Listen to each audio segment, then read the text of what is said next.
જામનગર જિલ્લાના ધુવાવ ગામના ખાતેદાર ખેડૂત હું અમારી વ્યથા રજૂ કરું છું કે કપાસ, સોયાબીન, મગફળી અમે ગયા વર્ષની અનુમાને 22 તારીખે વરસાદ થયો તો એના અનુસારે કપાસ, મગફળી બધા વાવેતર કરી લીધા છે। અત્યારે અમારા કુવાના તળમાં ઊંડા વહી ગયા છે, પાણી છે નહીં, તો આ કપાસને જીવતદાન મળવા માટે સોની યોજનાનું પાણી છોડવામાં આવે તો અમારા પાક છે બચી શકે છે।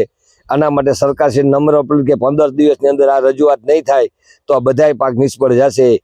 જામનગર જિલ્લાના જામનગર તાલુકાના ધુવાવ ગામના ખાતેદાર ખેડૂત તરીકે મારી વ્યથા વ્યક્ત કરું તો આજે આ વર્ષે વરસાદ ખેંચાવાના કારણે અમારા પાક છે એ વાવેતર તો તમામ પૂર્ણ અમે કરી નાખેલા છે। મગફળી, સોયાબીન, કપાસ, પછી બાજરી, જુવાર આ છે તાત્કાલિક અમે વરસાદના ગયા વર્ષના અનુમાનને લઈને અમે વાવેતર કરી નાખ્યા, પણ હવે વરસાદ ખેંચાણો છે, પાણી અમારા તરમાં છે નહીં, કુવા, નદી નાળા બધા ખાલી થઈ ગયા છે।